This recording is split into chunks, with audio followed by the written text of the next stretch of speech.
Hello, hello, hello, guys. Welcome to this new edition of Mind Podcast. This is Aadit Kapadia, and together with me, I have my fellow compadre Pramod Kumar Buravalli. How are you, Pramod? I'm good, Aadit. Very excited. Yeah, This I will mean, be for my political fifth. junkies, nothing is bigger Yeah, than the Indian election or the US election. correct. This Um, is going to be my fifth election that I will at least stick my neck out. The first I could not because Bush Gore election had already happened when I came to the US. Hmm. It was already a contentious election, but then afterwards in '04, '08, '12, '16, and now 20. so So it will be very exciting. I have to give a thing. This podcast is available on YouTube and SoundCloud both. But for listeners on SoundCloud, there are going to be a few numbers that we're going to present by sharing our screen because that's the best way to do it. I'll be saying out the numbers as well, but it will be better if you guys can watch it on YouTube because then you'll be able to see the numbers and the whole, situation. So this is only going to be a 20 to 25-minute podcast because it's essentially going to serve as a prelude to what we think is going to happen tomorrow and our analysis on why it's happening and what are the numbers or who we think is in the front, who we think is the front runner. Tomorrow, after tomorrow, or whenever the results are in, I wouldn't want to say that the results will be in tomorrow. Whenever the results are in, Pramod and I will meet again and we'll have a couple more panelists and we'll do a full analysis of the results. But till then, we are at least here to show you some things. So before I even share the map, with our listeners and viewers, Pramod, what do you think? Do you think right now the path to 270 for President Trump is a little tougher than Vice President Biden? Because I certainly seem to think so. Yeah, it is tough, and there are three things going against Trump. Hmm. One is anti-incumbency, Mhm. the death toll due to coronavirus, and the third thing is the insurmountable lead that Biden is sitting on in Yeah, key battleground states, which absolutely. it is highly unlikely. I've seen the reports from the ground Yeah. that there is a Trump wave in those six battleground states. So it So is Biden. Pramod has given me Yeah, my perfect segue to basically show you guys what the whole situation is, right? So let me show you what is going on here. So as you guys can see, and this is a website that I've used, to 72win.com. We don't, no copyright infringement intended. We have just done this out of good faith and our love for numbers. And and anyone can go and build this map. And so I created this map a little while back to what I think. So the six battleground states that Pramod was talking about, and we are going to include the states that were in contest last time as well, which were, as you can see, the state of Michigan, Wisconsin, traditionally Democratic states, but Trump won them last time. Pennsylvania, which is technically a swing state, but had been leaning Democratic for the last 3, 4 elections till Trump swung it back the last time. Of course, Florida, because no election in America is without a Florida drama, and the last time the other states were Ohio as well. So those were the key 5, 6 states. You can also include North Carolina, but I always say North Carolina and Virginia sort of cancel each other out. Virginia has 13 electoral votes and it's technically a swing state but votes Democrat. North Carolina has 15, which is technically a swing state but usually goes Republican. So you have that sort of dichotomy. This time what is crucial is there is another state which not many people thought would be in play, which is the state of Arizona. Now, that state was, of course, the senator from Arizona was John McCain, who in 2008, was the Republican presidential nominee as well, but had his own set of run-ins with President Trump. And his wife actually has endorsed Vice President Joe Biden as the presidential, face. So Arizona is in play, and specifically because the Senate seat, John McCain's old seat, is being fought, and the Republicans are running almost 10 points behind. It's almost certain that that seat will flip Democratic. So that state is in place suddenly. and Romney also carried it in 2012. So it's not just And Trump in 2016 as well. So this is the Trump in first time 2016. in a Yeah, long time. This is almost like how the Democrats felt about Michigan and Wisconsin. The Republicans are correct. feeling the same about Arizona this time. Right. so this is my sort of map right now. I personally think that Trump will prevail in North Carolina, Georgia, and Texas. A lot of people are putting it in Texas as toss up. I don't think Texas or Georgia is. No. Even if you look at the Georgia Senate data, yes, the Democrat is in first place at 37%, but the two Republican candidates who are fighting him, and both are, if you add their total, because both are base Republican candidates, almost 48%. So it's just the reason why and in Georgia, you cannot win the seat with 37%. It will go into a runoff, and more likely than not, the Republicans will get the Senate seat. So I Right. also don't think Iowa, Joni Ernst might lose her Senate seat, but I think for president, Iowa will vote for Donald Trump. Where I differ with pollsters is I think Michigan is closer than what they claim. Well, Michigan has this saga of the kidnapping of the Democratic governor, Hmm. and since then there has been a intensified ground level effort by the Democrats. Actually, they were sitting very complacent until the time this kidnapping attempt and its filing by the FBI happened, and then they have hit the ground running. Mhm. What I'm told, it's going to be a humdinger, but I will still give it to the Democrats only because the working class has been affected disproportionately due to the stoppage of manufacturing. You see, there is an X factor here, Adit. Although Hmm. Trump was doing really well economically until 2012, 2020 February, Hmm. the down, trend as far as this manufacturing belt, all of this belt is manufacturing, the Midwest, Hmm. right? Ohio, Michigan, Illinois, Missouri, all of that belt has been disproportionately affected only because the supply chains have been disrupted. It's not the fault of Trump. Yeah. Uh, their job losses are immense. Yeah. Most of the airline jobs are also based out of the Midwest. So I will give Michigan this time to the Democrats only because of the complacency factor and this kidnapping attempt by the right wing So, militia. so, so here is the whole sort of thing. If I compare this to the last time, the state that the Democrats did not win last time was the state of Wisconsin, which I think they will win back again. If they were to win Michigan, and, and here is where it gets interesting. If they were to win Michigan, then you're looking at a score of about 259 for Joe Biden, and he's only within 11 of 270. Yeah, And and he can do that just by winning Arizona, and he does not need Pennsylvania or Florida. right. If Michigan were to remain a toss up or go to the Republican by some sort of thing, the Republicans would still need, Donald Trump would still need, if I was to post this in, Donald Trump would still need 35. That number only Right. comes up if he wins Pennsylvania or Florida, or Florida and Arizona. So in whatever combination you look at it, it is impossible for Republicans to win unless they win three of these states. And if we want to include Wisconsin, we can do that too. But any three of Wisconsin, Michigan, Pennsylvania, Florida, and Arizona. If they don't win, and out of all of them, Florida is a must win. If they lose Florida, that is the end of the election. Because here's what happened. Yes, and Florida also, by the way, North Carolina and Florida, the election results also start streaming in Sooner. Right. because uh, of course, Florida has always been a pensioner's paradise. Right. It also got disproportionately affected by the coronavirus deaths that happened in the communities that are living on the Pacific, the Atlantic coast, and Right. also Adit, of the 9.5, I would say about how many, about 100 million people have already cast their votes. 95 to 100 million. Yeah, close to that. Mhm. Of the 105 million, apparently, Floridians have had a maximum turnout as far as the Right. early Florida polls is and Texas are concerned. So, leading in early voting yeah, right yeah. now. And both are So for that is a very big trend that's right there. That Floridians are really wanting not to vote for Trump, although Trump did his best to strategically shift his own home state from New York to Florida this time. Yeah. But it is a little too less, only because the entire Miami-Dade County, that whole belt, Adit, Mm. if you divide those counties Mm. down from The south all the way southern from Florida region. Miami-Dade County. Yeah, from Jacksonville down to the Miami-Dade County region, including the Jacksonville, the whole belt. Hmm.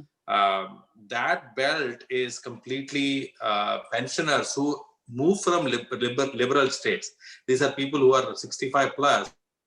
They move from Illinois, they move from New York, and of course the East Coast and the West Coast to live a happily settled life. And apparently, somebody did a poll on the number of people who migrated from these liberal states over to Florida, and those also have turned in large numbers during this early voting. So Yeah. it's an indicator that it will definitely move towards the Democrats this side, which means it's game over. I'm not even looking at the others because Trump has to hit home runs in all these states.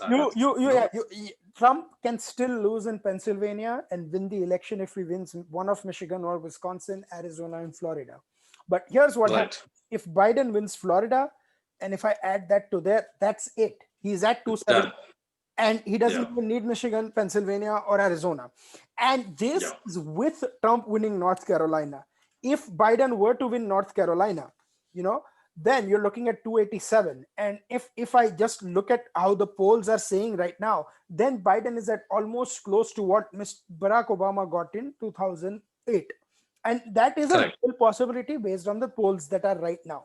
Now, I would still not, Aadit, just to add to what you were saying, I would still not give Pennsylvania to Biden yet, only because of this. I'm not. I'm saying no. I'm looking at the best case scenario for Biden, and then we'll look at the best case scenario for Trump. In fact, I'm coming to Pennsylvania. I think Pennsylvania is a lot closer than what people think it is. Yeah. But your comments on this, and then we'll show the best case for. No, it's only because the fracking industry is very big over there, and the comments that Biden and Kamala Harris made during the run-up, during their primaries, have come back to hit them.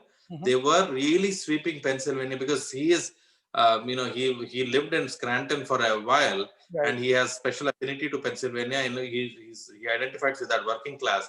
But unfortunately, because of this fracking issue and this clean energy push, he might end up losing Pennsylvania. But I still feel it will, like you rightly said, be very close in terms of percentages. Yeah. Even in Pennsylvania. Excuse me. Sorry. But I think another interesting thing about Pennsylvania is a lot of people say that if Biden was the nominee last time, they would have won Pennsylvania and Hillary would have not lost. And I think they only lost it by 1% or so. So it was a pretty loss. And ultimately what it is the entire state is Republican. It's almost like Illinois, right? Where most of the state is Republican except for the main city of Philadelphia and other sort of cities. So in Illinois, it's Chicago and, your cities, which are like Democratic, and the rural area is Republican. Now, let me show you the best case scenario for Trump, that what if, things sort of miraculously work out. He needs to pick up North Carolina. He absolutely needs Florida. He needs Arizona, and he needs either one of Michigan, Wisconsin, or Pennsylvania. So say he picks up Pennsylvania, that he's there. And this is what Trump did last time. He had 306 or 305, like you can see. I personally think Wisconsin will go Democrat because with the violence that happened and things like that, it just seems very unlikely that it would go. So Trump would need, apart from Florida, he would need 2 from Michigan, Philadelphia, Pennsylvania, and Arizona, all of which look very, very hard. So there is only one state which is blue, which he can turn red right now, but definitively blue, which he can turn red right now, which is Nevada. Nevada still is a state where he could pick some of the numbers that are firmly entrenched. And there is another state, and I'm going to throw a very left-field choice, which might surprise a lot of people, but that's the state of New Hampshire. So could be. I have not looked at New Hampshire numbers, but I was looking at some of those areas, especially not just around Las Vegas, but around Reno and other areas. There is a very good chance that because of this establishment of the Space Force, a lot of jobs seem to have come to the Nevada areas, which were known to be very liberal. They were suffering through a very big housing slump, Aadit. Mhm. But because of the Space Force, apparently the strategic intervention that came in terms of the past year and a half to have some of these older bases reopened Yeah, to accommodate the Space Force. Apparently, that is why the numbers are better for the Republicans as far as Nevada is concerned. So he absolutely. might flip Nevada. He So, could if he wants. so Yeah. here is the interesting part, right? There is a chance that he could flip Nevada, but I'm going to tell you, and that's what I was trying to look up. Basically, the results in New Hampshire, and I want to Yeah. give the exact thing. If I were Uh, to ask you, give me a number. What was the difference between Hillary and Trump in New Hampshire, in just an absolute number of votes? I'd say about 500. No, it's a little more than that, but less than 3,000 votes. Okay. Out Okay. It's a small state. Yeah. very small state, but you had more Yeah. than 3/4 of a million people voting, right? Yeah. And the turnout was about 75%. I think this time you would have close to a million people voting in a state. And if you have close to a million people and the margin is less than 5,000, I mean, this in this case less than 4,000, but if it's less than 5,000, then it is up for grabs, right? And Again, the reason why I'm not giving New Hampshire over to the Republicans yet, because also they are a manufacturing base when it comes to timber, Adit. Hmm, hmm, The biggest product is either fishing or tourism or timber. hmm, And timber also, because of this trade wars with Canada, yeah, because their supply chain is from Canada, right, New Hampshire was already looking very bad economically 6 months prior to the start of COVID. hmm, They have not been affected as much by COVID as in comparison to the economic downturn that has been happening. So whenever that happens, hmm. generally people start going towards the Democrats. So I will say he has a chance. I don't know how he is doing in some of those urban counties, but all the counties that are adjoining to Maine are Republican. So But the here's ones the that, thing.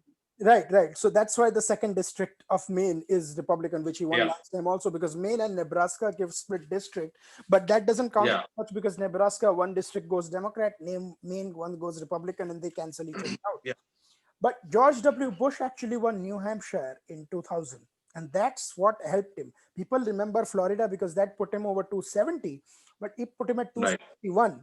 Four other seats, it had he not won New Hampshire, he would have been at 267.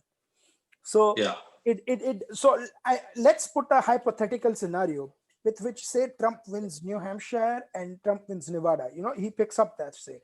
Then it gets a little interesting. Then he does not need Arizona. yeah, Then he absolutely does need Florida, because like we said, it's not possible. And then he just needs one of Pennsylvania and Michigan to win. So the only permutation possible is if he springs a surprise and runs it very close in New Hampshire and Nevada, which is about 10. And there is another dark horse here also, which is the state of Minnesota, because Minnesota last time Hillary just won by 40,000 votes. And right. right here, neighboring Wisconsin. So if that too Trump were to do it, so that could compensate for Arizona. So I think those are the sort of the battleground states. But in closure, Pramod, if I were to ask you, what does your hunch tell you? How is the election going? Well, these are three insurmountable odds that Trump is against. No matter how well he has fought, considering that he himself got affected by COVID, and COVID is something that he is not responsible for. Although his reaction has been very dull, and he could have issued a nationwide order to wear face masks. Mm, I have to say, I've called this about 2 or 3 months ago only because of the numbers in terms of manufacturing. The whole base mm, has gone away because there is this context of the trade war that was looming, Adit, for 2 years prior to COVID. mm, This is not going to turn, even if the vaccine comes, if the whole country gets vaccinated. This is a 2 year crisis, and many people are aware that whatever he can do, he doesn't have a magic wand. He doesn't have answers to anything. right. And lo and behold, although he did really well economically for the first 2.5 years of his presidency, because of this COVID, because of the lack of manufacturing jobs, and most importantly, lack of empathy. He should have at least taken the bull by its horns, said to the public that, look, I did not cross this cause this COVID, but I'm going to be the shoulder for you to cry on. Mm. Just because of that, not because of Biden's speciality. There's nothing special about Biden. I would say that I'm predicting Biden will win this by a humdinger. Wow. So and which makes so here is the thing, right, guys? And if we're going to stop sharing our screen in a few minutes and then present our final analysis in closure, that even if I were to put this 243 to 219, and I'm going to specify again that this is still a little bit kinder or a little bit in being a little less keeping the 2016 result in mind, it's a little kinder towards the president because I'm still putting in Arizona and Michigan as toss-ups, although the polls have listed them as sort of Democrats. I think they're a lot closer. However, I still think in Arizona, Michigan, and Pennsylvania, Biden has a chance over Trump. And if that margin of 3 to 4% prevail, I mean, it's still within the margin of error, then it's a no contest. Even if he wins Florida, he loses. Biden at this point, in my opinion, just needs Michigan and Arizona along with whatever else he can get from here. And if he can get North Carolina, Pennsylvania, or something like that, then you're looking at one of the biggest Democratic victories since 2008. And the way the polls are, if one were to believe the polls, it could potentially be even a bigger victory than Bill Clinton. So that is why they have strategically deployed Obama. Obama actually, it's against the norm for a ex-president to campaign so actively for an incumbent or a contestant. It never has happened. Yeah. Obama actually became the bad guy, whereas Biden was the soft-spoken good guy. He took away all the heat away from Kamala Harris and Biden, because you can't attack Obama. Obama's presidency, for whatever reason, is considered to be a successful presidency after Ronald Reagan here in the United States. So he took away the heat. He did what has to be done by giving all the credit of his presidency, the taking out of Osama bin Laden, the turnaround in the economy, all to Biden very gracefully. So I have to call it for Biden. Yeah, and they also worked very closely together. I mean, given the age difference, I think they even worked closer than Clinton Gore. So you are right, because if this was the Biden in 2016, most of the toss-up states would have already been blue, only because of age and only because of this late rearguard action by Trump. Some of these states are really toss-ups, but this is a foregone conclusion, Adit. Yeah, I mean, it goes up against it. It is going to be, but I mean, we are political junkies, so we hope to have like a very interesting election night. And I can tell you, you are going to have a lot of forecasts where they keep it delayed till 11 or 12 o'clock to see what it is. But ultimately, the goal is going to be about margins, right? And I'm about to stop this thing. I'll tweet this out as well, guys. It'll be on my timeline. These are my numbers. I'm gonna stand by them, so you can question me, congratulate me, or berate me on these. But I still think for Trump, there's only one path of victory: win 3 out of these 4 states. With Biden, for Biden, it's win any 2 out of these 4. If he can win Florida and make a surprise, if he can win Florida, then he doesn't even need the other 3. But basically, any 2 out of those 4 states, and Biden is through. And of course, this is assuming North Carolina goes to the Republicans. If North Carolina does indeed go to Biden, then I'm afraid the election, it's going to be, he'll probably have to concede very soon, because all the swings. I was waiting for you to raise that up, because of this whole talk about if he's going to concede or take it to the courts and try to delay it, like what Al Gore and Junior Bush's election was. It took almost 2 months for the results to come out. I think if North Carolina flips Democrats, I think it's all over. See, and guys, you have to understand one thing also, that the reason why the whole Bush-Gore thing happened was because it was a close result where Florida was like 537 votes or something, ultimately the margin. If it was that close of an election, we would have seen. And one prediction I can confidently make, that Trump most certainly will lose the popular vote. There is no way he's going to get the popular vote. If he gets the popular vote, if Trump actually gets the popular vote, then we'll all eat humble pie, because then that will be the biggest victory ever for a Republican president. No Republican has won popular vote more than once in the last 20 years, Yes. which is George W. Bush in Yes. 2004. And it's Yes. very difficult, with the kind of issues they're raising. But one thing, and I'm going to stop sharing right now. And one thing, Pramod, I wanted to ask you in closure, right? There was a lot of discussion about the Indian American votes and stuff like that, and how the population is 1%. And I kept saying that it would be a factor only if the election is close. But if the election is as far apart, do you think it is going to be as much of a factor nationally? It will be in certain seats. I mean, the district we're sitting in, 22nd District of Texas, it's a very close race. Anyone, Right. yeah. So, See, the numbers only count in battleground states. I've looked at those numbers, and our people generally are very good at voting wherever the wind is blowing. And today, it's very difficult to predict. When it comes to Michigan, they are pretty much focused their jobs. It's all about how they got personally affected in the job scenario, or if they have any problem with, racism, or it's that sort of a thing. All of these states are known to be very liberal, Adit, in general, as far as jobs are concerned, right? mhm. So you will see a Texas-based Indian American vote for Republican because of how the Modi, and obviously the Mahol is all Republican. But these guys in the California region, in the New York region, even in Florida, uh, Chicago, the whole belt, the whole urban suburban belt is all Democratic leaning. Absolutely. So when at the end of the day, it is going to be 70-30, 70% of the Indian American vote, whatever it is. Some people say it's 1%. I personally think it's more like 0.7%. Hmm. But wherever it is, 0.7 to 1%, where the battleground key states are, the six key states are, our people are all based in the suburbia. They live suburban, they vote Democrats. Hmm. And it is not even close. It's actually overwhelmingly Democrat. And the other states where they have numbers, Hmm. which is Texas, they're obviously anyway voting for Republican. So it's foregone. Even by the way, just because of this candidate here in Houston, had it been some other candidate, even that Democratic candidate would have won.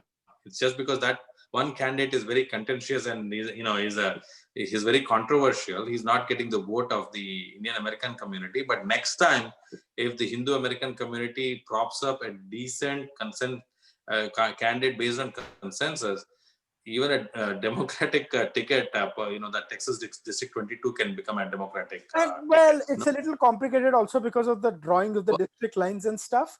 But regardless of all that, I think Yeah. the issue is now the Indian American vote, so to speak, might be an influence in a few states, but it is more likely to be influential in certain congressional districts and Senate races Yeah. rather than that. And the reason I say Senate races is because senators have to get funding from their own state. I mean, they get funding Correct. from elsewhere also, but Correct. ultimately they have to appeal to their own states. So Correct. that's where it gets a little interesting. But all in all, I mean, I personally see it going to be a very hard path for President Trump to go.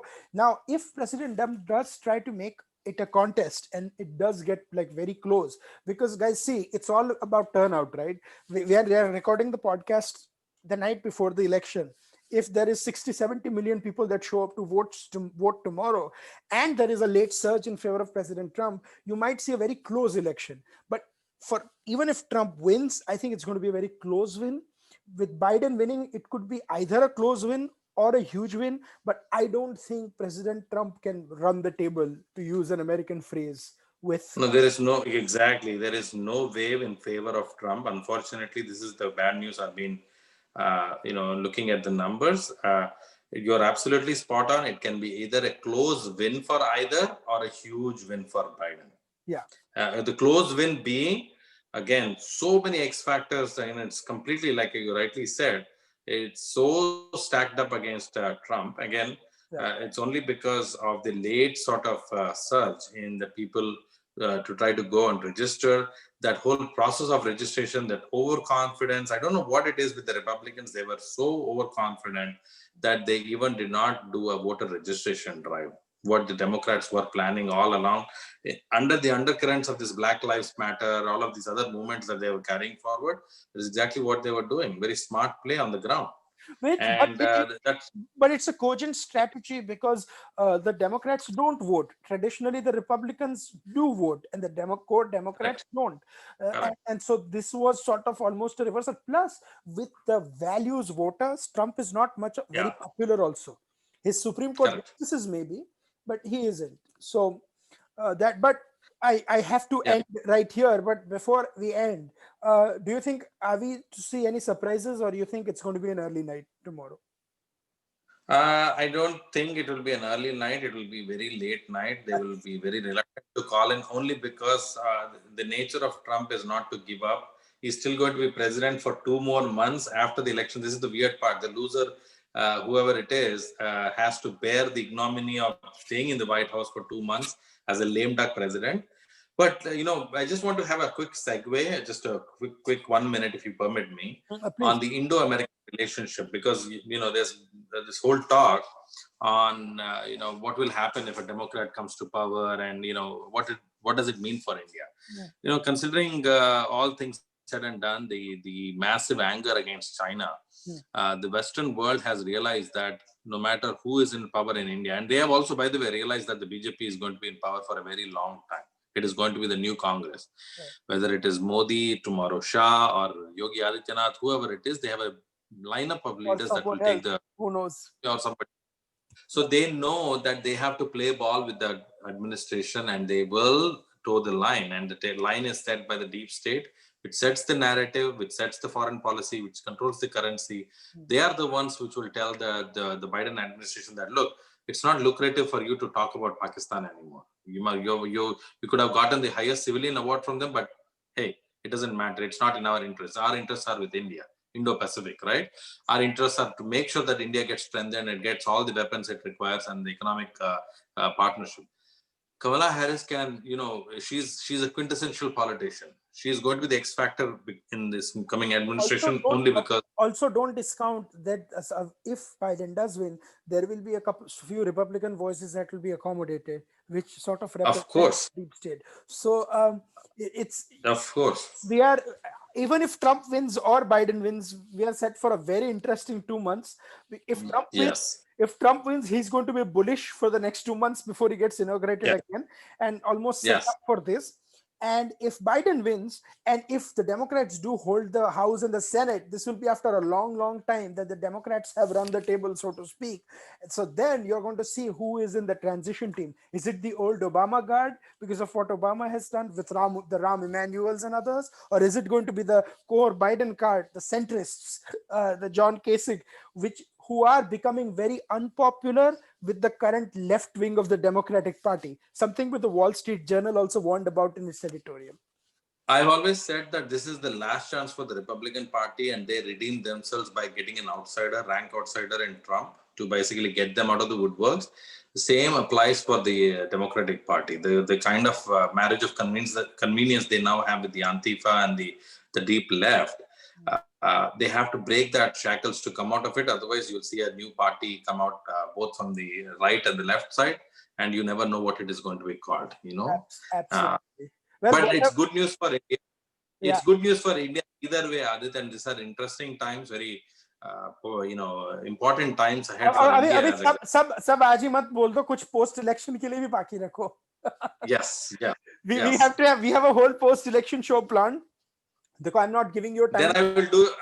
Then this is pre-poll. Then that is poll call. Poll call. I was waiting for a one-liner. Then why did it take 45 minutes for one to appear? And I apologize. मैंने 20-25 minute का बोला था, but in glorious Mindmakers tradition, it has gone for 30-40 minutes. But I hope you guys enjoyed it.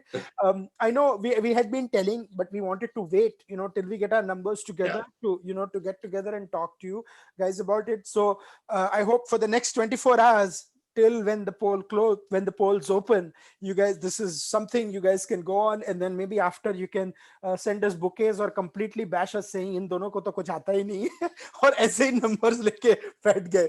So let us know, however it is. We'll be back in a couple of days. During the election results, when they're coming, we might be doing some quick takes. We'll be doing live tweeting, of course, and we might be doing short videos as well. So please, follow us on Twitter. Follow us on Twitter at Mindmakers. You can follow Pramod and I on our personal accounts at ASK0704, at P Buravalli for Pramod.